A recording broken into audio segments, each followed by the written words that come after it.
네, 안녕하세요. 네, 서울대학교 AI연구원장 이재욱입니다.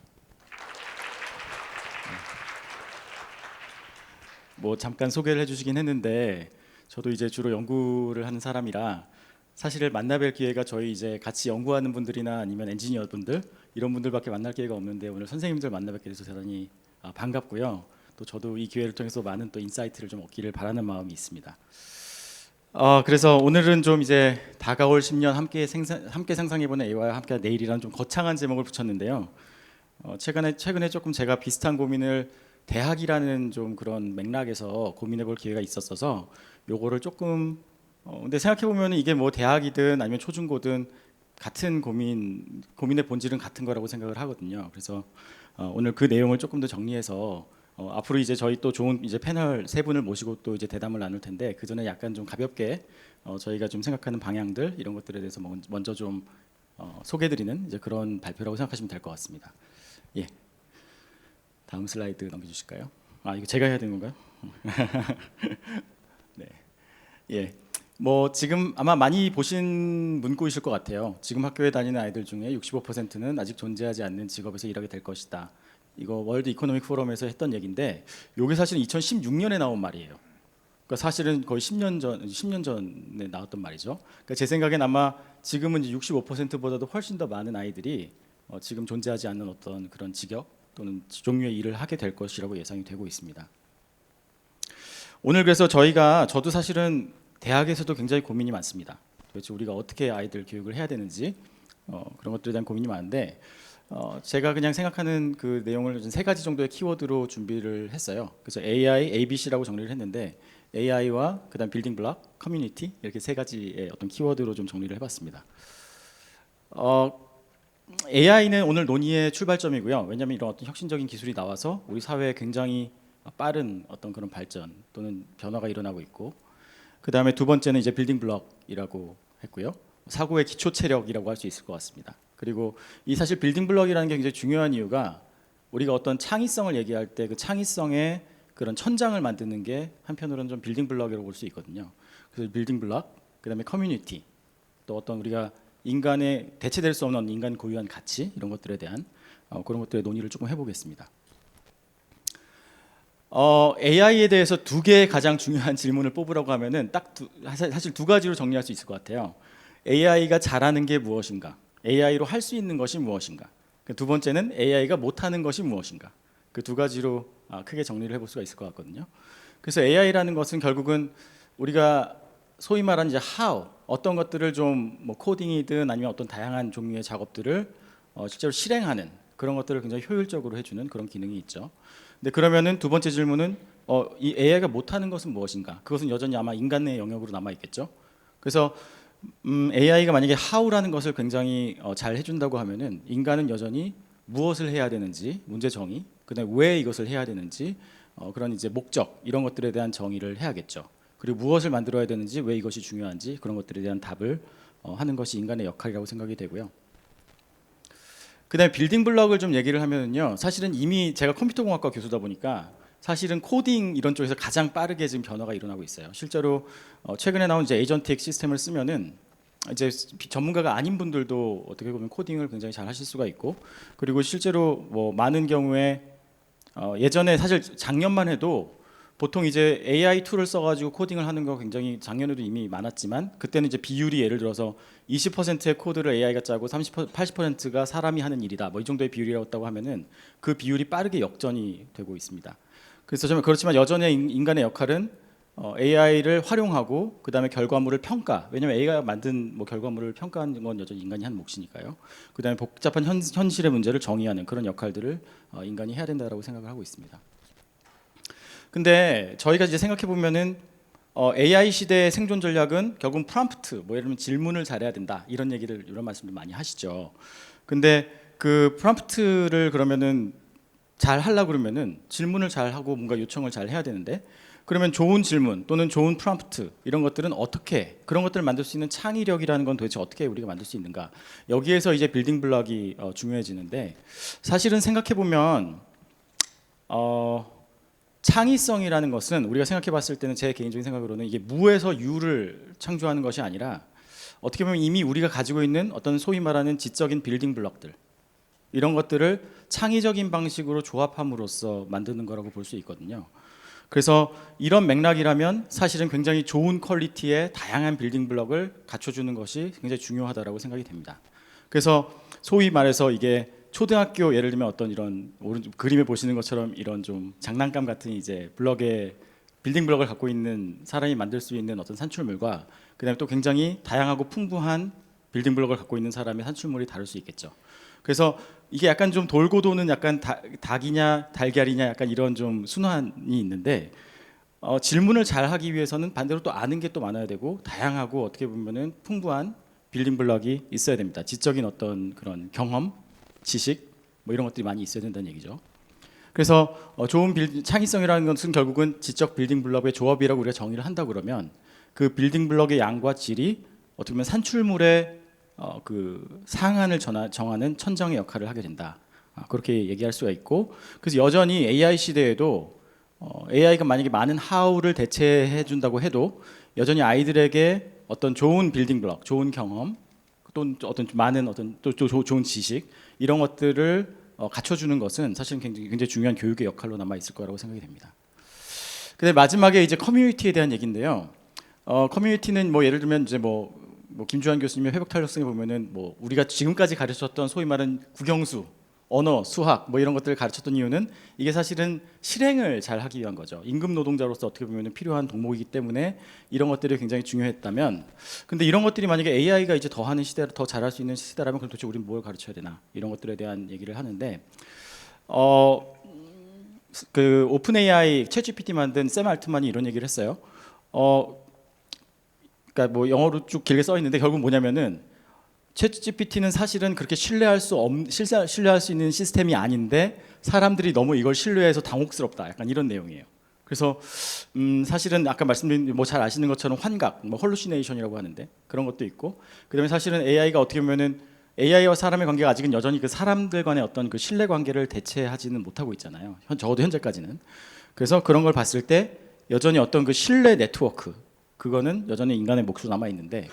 결국은 그 문제를 정의를 잘 하려고 그러면은 우리 인간이 무엇을 필요로 하고 무엇을 원하고 무엇이 인간에게 타인에게 서로 뭔가 공감을 일으키고 이런 것들을 알아야 되잖아요. 근데 그런 것들을 알기 위해서는 사실은 굉장히 중요한 것 중에 하나가 집단적인 경험이라고 저는 생각을 해요.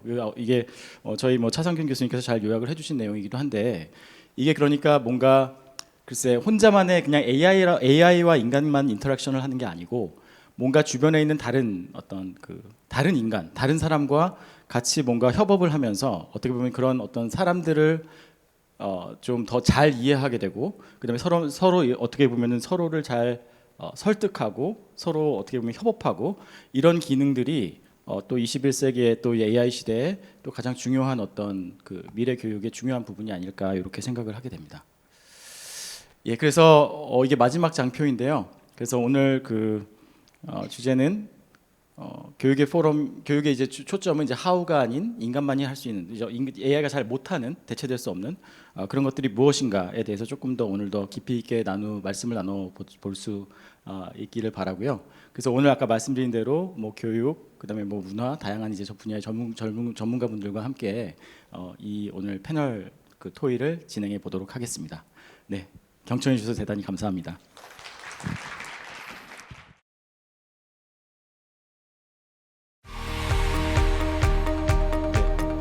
예, 다시 뵙게 돼서 반갑습니다. 저희 그 본격적으로 이제 패널 토크 시작하기 전에 우리 오늘 패널로 같이 참여해 주시는 우리 연사분들 직접 좀 자기 소개를 부탁드리려고 합니다. 저부터 시작해서 이제 한 분씩 이제 왼쪽으로 소개를 해주시면 좋겠고요. 저는 아까 말씀드린 대로 서울대학교 AI 연구원장 맡고 있고 컴퓨터공학과 교수를 맡고 있는 서울대학교 이재욱입니다. 오늘 패널 토크에서 좌장을 맡게 됐습니다. 반갑습니다. 네, 안녕하세요. 저는 여기 계신 많은 선생님들께서 이제 이야기를 나누실 것들을 많이 공감하고 선생님들께서 해보셨던 비슷한 경험들을 이제 이야기하고자 나온 지금 서울 장평초등학교에서 근무하고 있는 교사 오유나라고 합니다. 반갑습니다. 네, 안녕하세요. 저는 그 SF 작가 배명훈이라고 하고요. SF 작가들은 AI가 이렇게 최근에 아주 화제가 되기 전에도 그 AI에 관한 이야기를 계속 써와서 어떻게 보면 가장 오랫동안 함께 지내왔던 사이여서 좀 고민한 시간이 좀 상대적으로 길고 해서 아마 그 이 자리에서 여러분과 나눌 이야기가 더 많지 않을까 해서 이 자리에 오게 된 것 같습니다. 네, 재밌는 이야기 나누면 좋겠습니다. 안녕하세요. 저는 원래 실리콘밸리에서 소프트웨어 엔지니어로 일을 했었고요. 뭐 트위터랑 에어비앤비에 있었는데 그 이후로 이제 SF에서 나오는 삶을 실제로 AI랑 같이 사는 삶을 살고 있습니다. 그래서 직업이 어떻게 보니까 7개가 됐더라고요. 뭐 교수도 하고 있고 연구원에서 연구팀장도 하고 있고 엔지니어링도 하고 있고 뭐 굉장히 다양한 일을 하면서 뭐 책도 쓰고 그러고 있는데 한 지난주에 책을 한 3권 정도 쓴 것 같아요. 그중에 2권은 버렸고요. 예. 앱도 한 4개 정도 만든 것 같고요. 예. 그냥 그러면서 느낀 게 이 7개의 직업을 갖는 게 미래에는 어차피 1인분이겠구나. 그러니까 지금하고 굉장히 다른 속도로 살겠구나라는 생각을 요즘 하면서 살고 있습니다. 네, 감사합니다.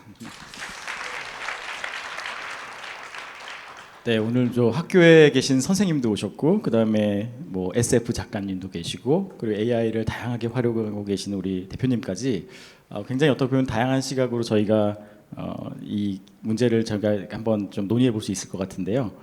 오늘 첫 번째 그 키워드인 학습과 창의라는 키워드로 저희가 한번 토의를 시작해 보겠습니다. 유호연 대표님 방금 마지막에 그 자기 소개를 해주셨는데 책도 많이 쓰시고 또 이제 뭐 앱도 만드시고 여러 가지 다양하게 활용한 말씀을 해주셨고 그 슈퍼워크라는 어떤 그 프레임에 대해서 상당히 인상적으로 제가 들었는데 조금 더 그걸 구체적으로 말씀해 주실 수 있을까요? 네, 이걸로 보여드려도 될까요? 슈퍼워크가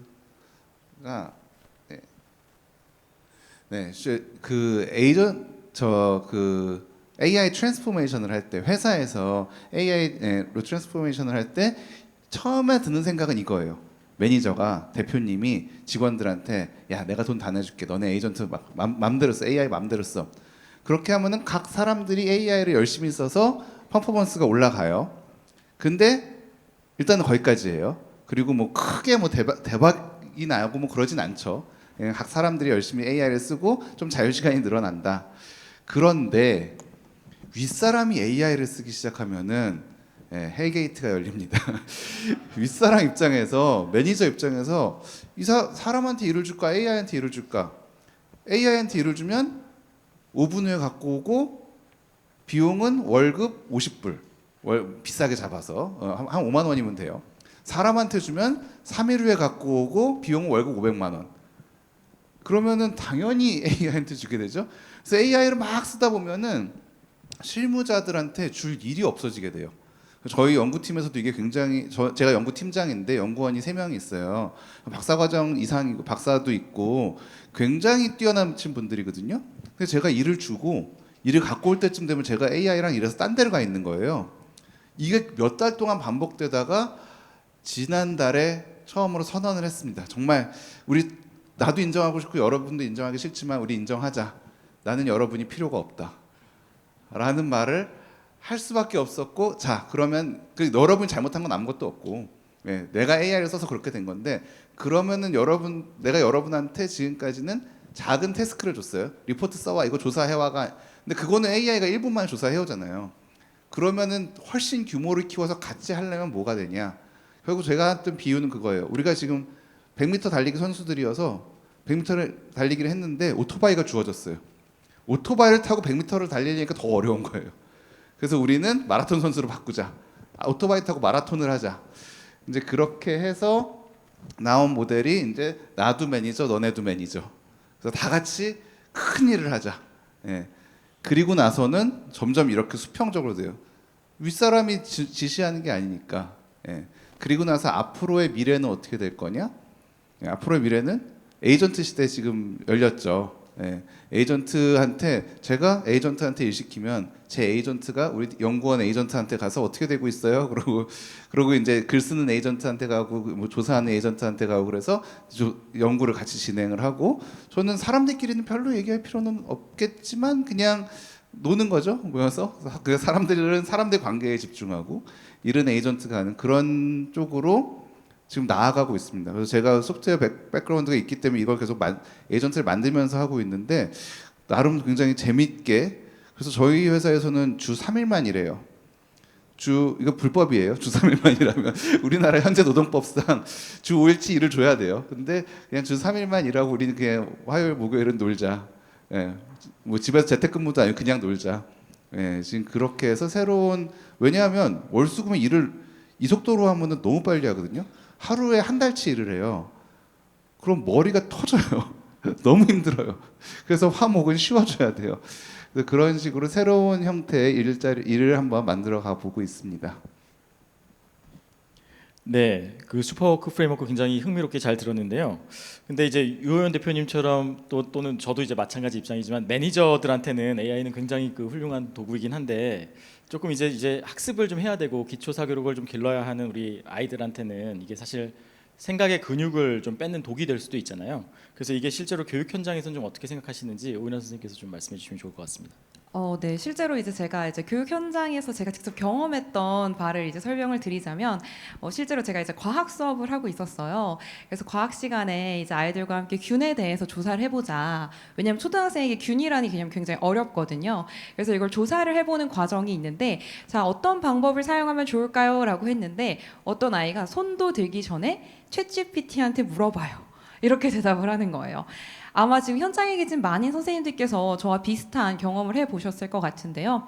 이렇게 요새 아이들은 이렇게 스스로 생각해보고 뭔가를 탐구해보는 것보다 답이 즉시적으로 나오는 인공지능에게 굉장히 익숙하기 때문에 이렇게 GPT한테 물어보면 무엇이든지 얻을 수 있을 거라라는 이런 만물 GPT설을 거의 믿고 있는 친구들이 굉장히 많습니다.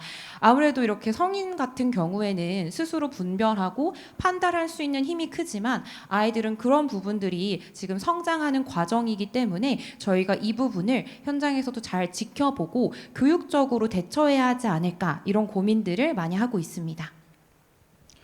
예, 저도 사실은 뭐 대학에서도 이제 사실 비슷한 그 이슈를 겪고 있거든요. 근데 저희가 이제 겪고 있는 게 뭐냐면 사실 컴공이다 보니까 이 코딩 예전에 그 시험 그 숙제 문제 내주는 게 사실은 굉장히 이게 좀 어려워요. 왜냐하면 이제 AI가 너무 잘 풀어주기 때문에.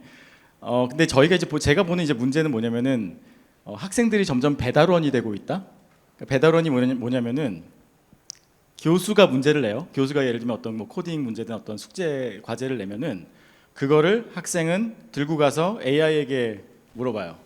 그럼 AI가 만든 답을 그냥 그대로 교수한테 또 제출하는 중간에서 배달만 하는 약간 배달원 같은 역할을 하게 되거든요. 근데 그렇게 되면 사실은 그런 거는 사실 학습이 일어나지 않고 결국은 제가 그냥 전 개인적으로 생각하기에는 이게 뭔가 학습이 일어나려고 그러면 이 양쪽 끝에 서야 되거든요. 예를 들어서 직접 문제를 정의하는 그런 포지션에 서든지 지금 현재 교수가 하는 그런 입장에 서든지 아니면 AI가 풀 수 없는 문제이기 때문에 실제로 뭔가 이거를 자기의 힘으로 뭔가 풀든지 그러니까 문제를 정의하든지 아니면 답을 풀든지 요 두 가지를 하는 것을 훈련을 시켜야지 학생들이 뭔가 그걸 통해서 배우지 지금 현재 저희가 겪고 있는 가장 큰 문제는 중간에서 이제 배달원 역할만 하는 이제 그런 현상들이 나타나고 있어서 그게 상당히 좀 많이 우려가 되고 있습니다. 그래서 지금 이 아이들이 정말로 이제 자신의 사고를 확장하는 도구로서 AI를 만약에 활용하게 하려면 어떤 방식의 접근이 좀 필요할지 유현 대표님 혹시 좀 저희 네. 지금 저는 이제 미래를 혼자 살고 있는데 제가 문헌정보학과 출신인데 DIKW 모델이 있어요. 어려운 건 아니고 데이터, 인포메이션, 날리지, 위즈덤이에요. 근데 정보화 시대가 열려서 구글 검색이 되면서 옛날엔 데이터부터 모았어야 되는데 정보화 시대에는 인포메이션 그냥 줘요. 옛날에 처음에 우리가 구글 나왔을 때 야 책에서 찾아야지 인터넷으로 찾아오면 어떡해 라고 했었어요. 그 인포메이션은 얻기가 그렇게 어려웠는데 인포메이션 그냥 나오는 시대예요. 지금은 어떤 시대냐? 널리지가 그냥 나와요. 널리지는 뭐죠? 질문의 답이 널리지잖아요. 옛날엔 질문의 답을 하려면 구글 검색 엄청 해서 인포메이션 엄청 모아서 널리지를 만들어야 됐었어요. 그게 너무 어려웠기 때문에 중고등학교 교육, 대학 교육이 다 인포메이션을 추출해서 널리지를 만드는 그 교육이었어요. 그러니까 인포메이션에서 널리지 갖고 와라고 숙제를 내줬는데 바로 갖고 와. 그러면은 배달부밖에 안 되는 거죠.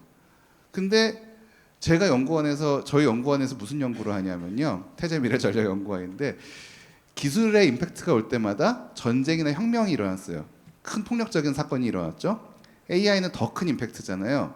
AI 시대의 전쟁을 막아라. 그게 저희 연구팀의 연구 주제예요. 굉장한 지식을 모은다고 되는 게 아니잖아요. 지혜를 만들어야죠. 위스덤을 만들어야 되잖아요. 그러면은 온갖 널리지를 갖고 와서 위스덤을 만드는 그 일만 해요. 저희는 책을 안 읽어요.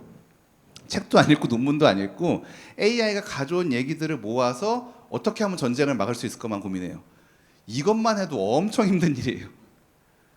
아니 방법이 엄청 많잖아요. 엄청나게 많은 사람들이 이야기를 했고 엄청나게 많은 방법들이 제시가 되어 있는데 그중에 우리가 생각하는 비전에 맞는 것은 무엇이고 우린 그걸 어떻게 프레이밍을 할 것인가. 그걸로 우리는 풀타임 일을 해요. 그러니까 옛날 같으면은 인포메이션에서 난리지를 가는 걸로 1년 내내 일을 해야 되는 건데 그거는 생략하고 위에서만 노는 거죠. 그래서 앞으로 교육이라는 것도 사실은 이거 하는 게 돼야겠죠. 그런데 인포메이션에서 난리지를 만드는 것도 배우기는 해야 될 것 같아요. 훈련으로. 우리가 연필로 글씨 쓰는 거 아직 배우는 것처럼. 예, 그래서 배우기는 해야 될 것 같고 그거는 훈련이고 근데 앞으로는 저는 초등학교 때부터 그러니까 이거를 대학원생들이 하는 연구 방법론이죠. 어떤 지식을 모아서 새로운 지혜를 만들어가는 이론을 만들어가는 그런 거를 교육을 해야 되지 않을까라는 생각을 요즘 하고 있습니다. 예.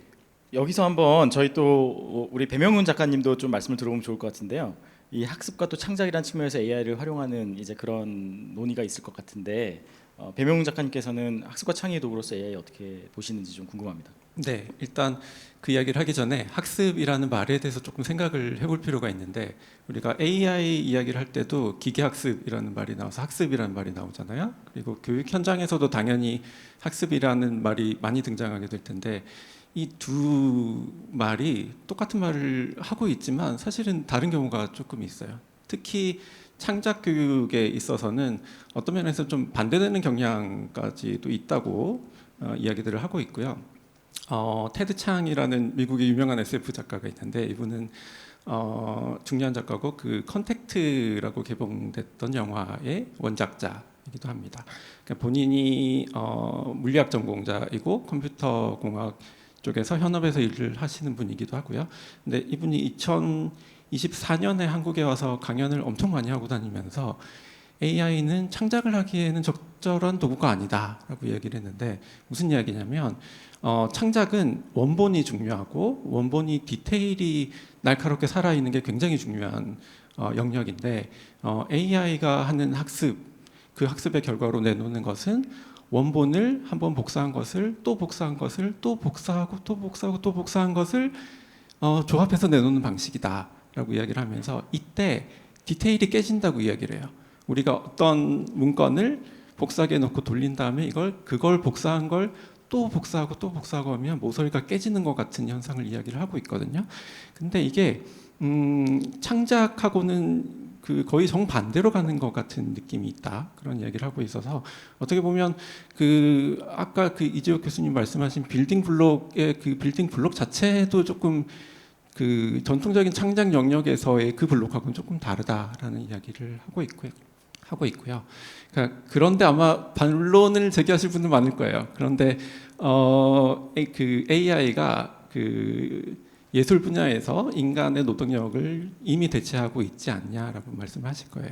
그러니까 그런 우리가 요즘 많이 보고 있는 그 AI로 만든 광고물 이런 것들을 디자이너나 일러스트레이터나 이런 분들이 보시면서 굉장히 많이 하는 이야기가 내가 만약에 저걸 외주 작업을 했으면 그 업체 담당자가 수정 의견을 20개쯤 줬을 거다. 근데 AI가 그걸 했다고 하니까 똑같은 담당자가 오케이를 한 게 아니냐라고 이야기를 해요. 그러니까 이게 대체되는 과정이 AI가 인간을 압도했기 때문에 대체되는 과정이 아직은 아니고 지금 현재는 사실은 인간이 만든 창작물의 가치를 좀 저평가하게 되는 사회적 작용이 일어나고 있기 때문에 대체가 되고 있지 않는가라고 하는 거고요. 여기서 좀 예리하게 구별해서 살펴볼 필요가 있는데 이 과정에서 대체되는 것도 사실은 콘텐츠지 창작은 아니다라는 거예요. 이게 직업으로서 예술을 하려는 분들에게는 아주 중요한 문제겠지만 학교 현장에서 자아의 표현으로서의 창의성, 창작을 가르친 분들한테는 제가 말씀드릴 수 있는 건 아직도 그 전통적인 방식의 창작 교육의 역할이 남아 있다. 왜냐하면 자아의 표현이라는 건 평균에 수렴하는 무언가를 가르치는 게 아니라 100명 사이에 있어도 눈에 띌 만큼 아주 다른 무언가를 지향하는 것이기 때문이죠. 그러니까 저뿐만 아니라 많은 예술가들이 현재 AI 창작물을 보면서 공통적으로 하는 이야기이기도 한데 아직까지는 지금의 AI 모델 이 환경에서는 아직도 전통적인 창작의 교육의 영역이 좀 유효한 것 같다고 얘기를 하는데 여기서 그 기계학습에서의 학습과 인간 창작 교육 학습에서 결정적으로 다른 점이 뭐냐면 인간은 예술 교육을 할 때 가장 뛰어난 가장 수준 높은 작품을 인간이 본 다음에 그걸 향유하는 순간 자기 내면의 어떤 변화를 일으키는 걸 굉장히 중요하게 생각을 하는 거예요. 근데 AI는 지금은 그렇지 않거든요. 한쪽 귀로 들어가면 한쪽 귀로 나오는 형태를 굉장히 무수히 반복하는 형태로 진행이 되고 있는데 그 측면이 아마 아직까지는 그 인간들만 할 수 있는 영역으로 남아 있는 것 같다. 그런 말씀을 드리고 싶습니다. 네, 이 키워드만 갖고도 저희가 다 시간을 채울 수 있을 것 같은데 저희가 그 두 번째 키워드로 넘어가야 될 것 같아서 이제 또 저희가 두 번째 키워드로 좀 넘어가서 논의를 해보도록 하겠습니다. 그 얼마 전에 이제 한 기사 아까 어린이가 아까 인터뷰할 때 이제 자기 상담도 이제 챗GPT랑 한다 이런 얘기도 했었는데요. 얼마 전에 이제 한 기사에서는 아이들의 이제 고민 상담사로 AI가 아빠의 자리를 추월했다고 하는데요. 이게 아빠의 문제인지 AI의 문제인지는 조금 좀 다소 애매하긴 합니다만 오윤아 선생님 혹시 학교 현장에서는 이런 그 상담 관련해서 이런 것들은 어떻게 지금 변화가 일어나고 있나요? 네, 이제 방금 이제 빠르게 되게 지나갔었는데 실제로 제가 이제 선생님들 대상으로도 연수를 할 때 저 기사가 굉장히 흥미로운 사실이잖아요. 그래서 이제 말씀을 드리면 굉장히 이제 공감하면서도 재밌는 이야기들이 많이 나왔는데 이제 아이들이 그 의존하는 대상으로서 인공지능이 하나의 상호작용의 주체가 되었다라는 그런 생각들이 들었습니다.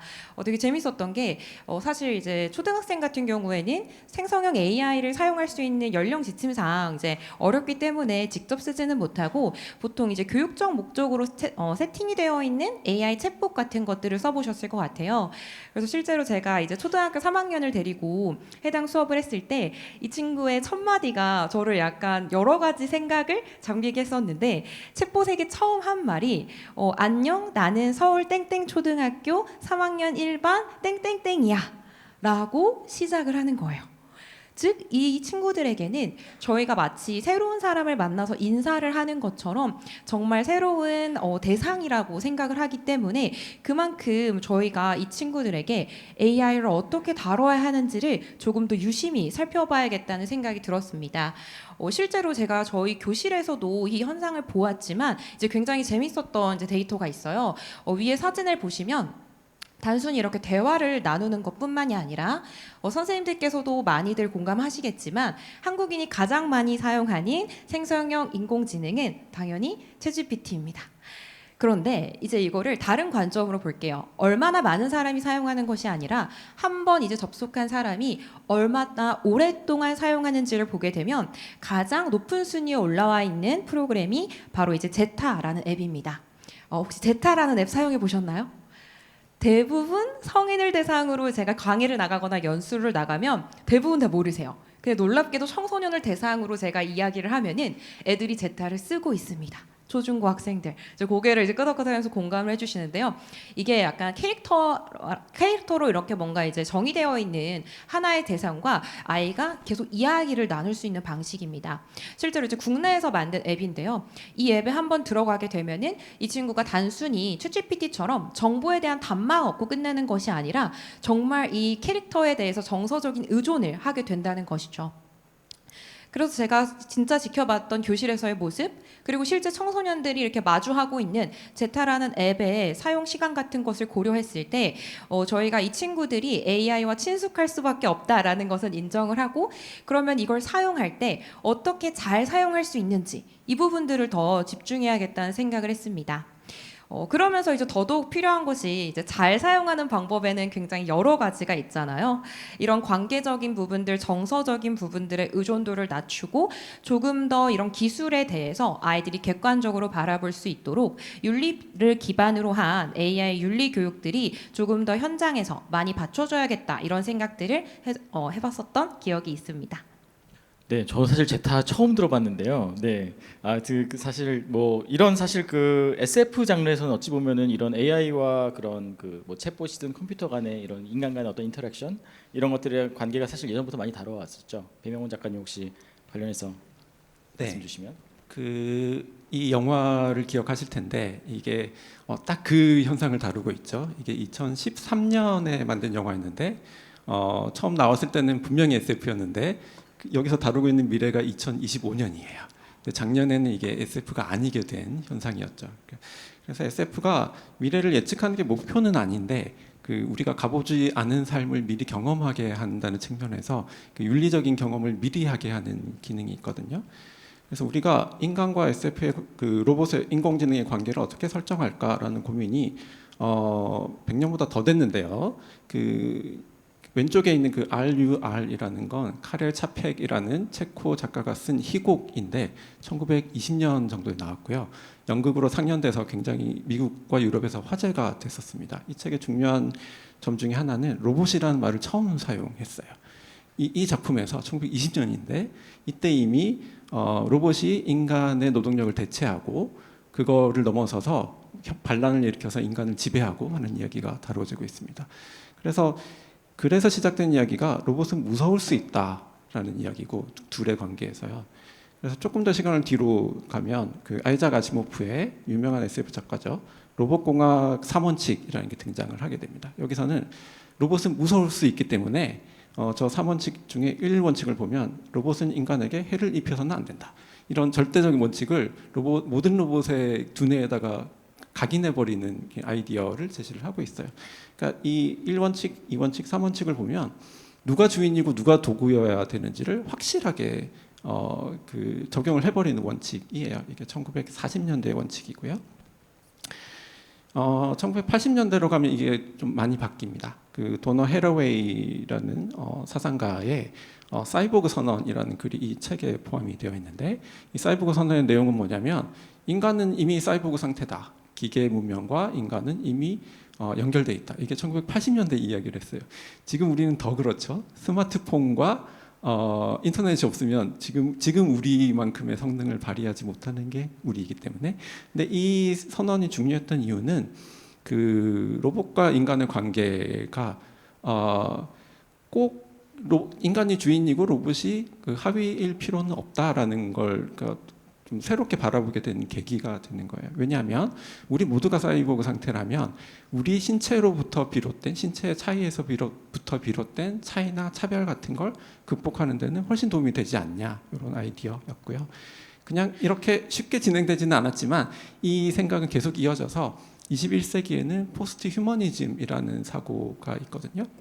이거는 휴머니즘 이후를 생각하는 건데 아시모프의 로봇 3원칙에서 도구의 자리에 있던 것들, 로봇이나 아니면 지구의 환경이나 동물들도 마찬가지인데 이런 존재들한테도 주체의 자리를 줄 수 있지 않나 이런 고민을 합니다. 이게 SF에도 그대로 반영이 돼 있어서 현대 SF는 이런 관점에서 쓰여지고 있고요. 그래서 제가 이야기를 하는 이유는 뭐냐면 이 고민이 사실 우리가 지금 AI가 상용화되는 건 처음 봤기 때문에 우리 이제 AI의 윤리에 대해서 고민을 시작해보자라고 하고 있는데 사실은 100년 전부터 고민을 하고 있었어서 처음으로 리셋해서 돌아가면 1920년대 사람이 될 수도 있고 40년대 사람이 될 수도 있다.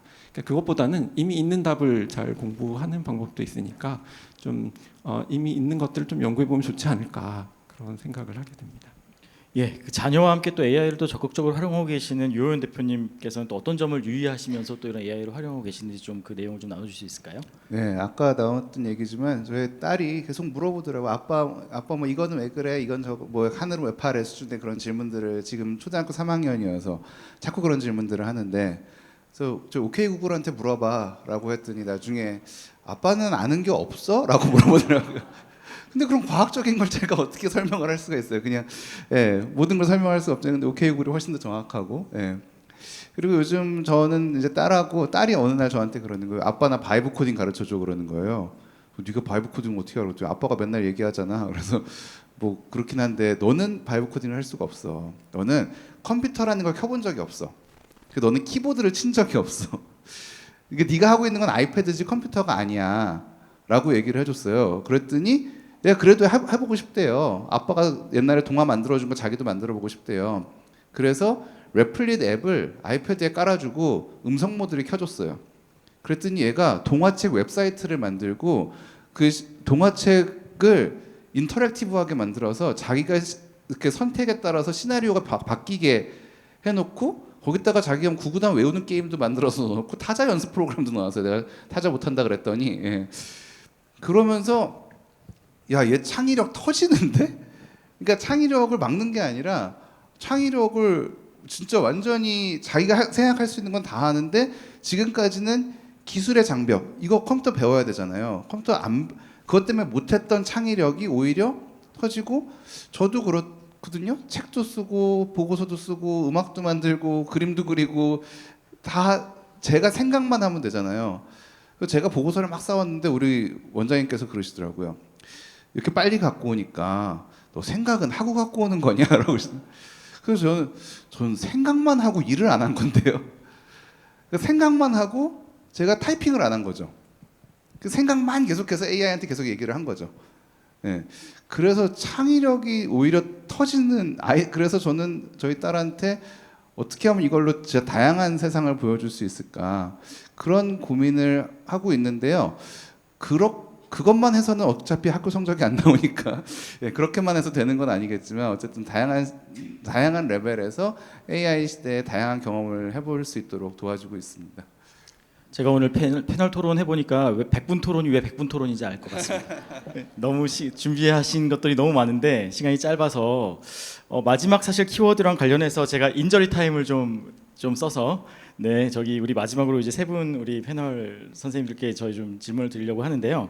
세 번째 그 존재와 본질 관련해서 각 선생님 한 분께서 1분 이내로 제가 질문을 좀 할당해서 드리겠습니다. 유현 대표님은 이 지금 현재 에이전틱 AI가 막 활성화되고 이런 사회에서 이런 변화가 아이들에게 위기보다 기회가 되려면 어떻게 이 미래를 준비해야 하는지 그거에 대해서 말씀해 주시면 좋겠고요.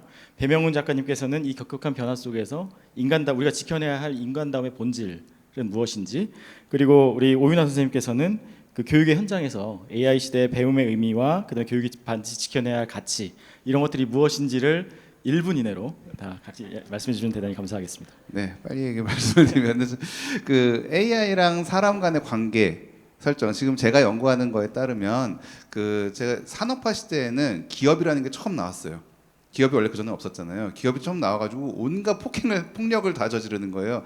사람들 노동력 착취하고 뭐 24시간 뭐 이렇게 하루 16시간 일하게 하고 월급도 제대로 안 주고. 근데 법인이라는 게 생기면서 사람과 기업의 관계를 규율할 수 있게 됐어요. 그래서 법으로 만들 수 있게 됐죠. 노동법도 만들고 뭐 복지법도 만들고 그런 걸 만들었죠. 그런 것처럼 AI가 처음 나왔을 때 얘네들하고 사람과의 관계를 규율을 할 수가 있어야 돼요. 근데 지금 그래서 이제 그 학계에서는 전자인이라는 개념을 만들었어요. AI의 법적인 인격, 이제 전자인이라는 개념을 만들었는데 이걸 가지고 앞으로 AI가 우리의 지배자가 될 수도 있고 노예가 될 수도 있고 친구가 될 수도 있고 저는 이제 원하는 것 중에 하나가 민주적 대변자, 나를 대변해 가지고 목소리를 세상에 알려줘라는 관계를 맺을 수도 있고. 그래서 AI와 우리의 관계는 정해진 게 아니라 지금부터 우리가 정해야 되는 거고 거기서 여러 가지 이제 뭐 법적인 문제, 사회적인 문제, 교육적인 문제가 이제 나오겠죠. 근데 아직 이건 정해지지 않았다. 그래서 우리가 정해야 된다라고 마지막으로 말씀드리겠습니다. 네, 저는 그 회기물 이야기를 먼저 하고 싶은데 회기물이라는 서사가 요즘 유행이에요. 그러니까 현대 어떤 사람이 과거로 돌아가서 거기서 현대 지식을 가지고 탁월함을 증명하고 생존하고 성공하고 하는 이야기인데 사실 이걸 보면서 그렇게 잘 안 될 텐데라는 생각을 많이 하죠. 그러니까 예를 들어 여러분 운전하시는 분들이 많겠지만 한 30년 전으로 돌아가서 내비게이션이 없으면 운전을 할 수 있을까? 그런 고민을 하시죠. 그러니까 그런 거예요. 그래서 교육은 어떤 측면에서는 그 현대의 그 현대 기술적인 도구를 가장 잘 활용하는 법도 가르치지만 여러분 분명히 이 사람이 30년 전으로 돌아가도 아주 무능력해지지 않고 어느 정도 할 수 있게 세문을 할 수 있고 읽고 쓸 수 있게부터 시작해서 여러 가지를 가르칠 텐데 반대로 2036년에 그 기술 환경에서 완전히 익숙해진 사람이 2026년으로 떨어져도 인간다울 수 있는 건 무엇일까? 이 사람의 기능이 정지되지 않게 하는 그런 요소는 무엇일까? 이런 걸 여러분이 고민을 하고 계실 거라고 생각하고 그게 암묵적이지만 여러분이 갖고 있는 인간다움에 대한 기준이 아닐까 그렇게 생각합니다. 네, 이제 저 같은 경우에는 이제 세션 1과 2에서도 많은 이제 이야기들을 나누면서 되게 공감을 많이 했었는데요. 실제로 이제 저는 초등학교 교사이기 때문에 이제 무엇보다도 이제 기본적인 교육이 가장 중요하다고 생각을 합니다. 그런데 이제 앞서 살펴봤던 제타와 같은 사례에서도 알 수 있듯이 이제 AI가 학생들에게 결국 사회적 인지 체계 안에까지 들어왔다라고 볼 수 있거든요. 그래서 이렇게 학습에서 제외시킬 수 없는 도구가 된 만큼 아이들에게 이 AI를 쓰는 방법에 대해서 보다 구체적으로 이제 가르칠 시기가 되었다고 생각합니다. 물론 이제 윤리적으로 활용하고 잘 사용하는 것 방법 자체를 가르쳐 주는 것도 굉장히 중요하지만 선생님들께서 이 도구 자체를 수업에 어떻게 녹여내는지 이제 선생님들께서 그 수업을 설계하시는 힘이 더욱더 중요해졌다고 생각을 해요. 그래서 이 도구를 어떻게 해서 적절히 이 학습의 목표를 달성하기 위해서 우리가 교육 과정에 잘 녹여낼 수 있는 방안은 무엇인지를 선생님께서 AI 기술에 대해서 잘 이해를 하시고 이를 우리 아이들의 수준에 맞게 적용하시면서 아이들이 보다 안전하고 스스로 책임감 있게 도구를 선택적으로 사용할 수 있도록 지도해 주시면 좋겠다는 생각을 해보았습니다. 네, 감사합니다. 오늘 세션 2 패널 토크는 아쉽지만 오늘 여기서 이렇게 마치는 걸로 해야 될 것 같고요. 이 경청해 주신 오늘 청중 여러분들과 또 오늘 함께 해 주신 연사분들 모두 대단히 감사드립니다. 자, 그럼 우리 다 같이 인사드리고 저희 이제 다음 순서로 넘어가도록 하겠습니다.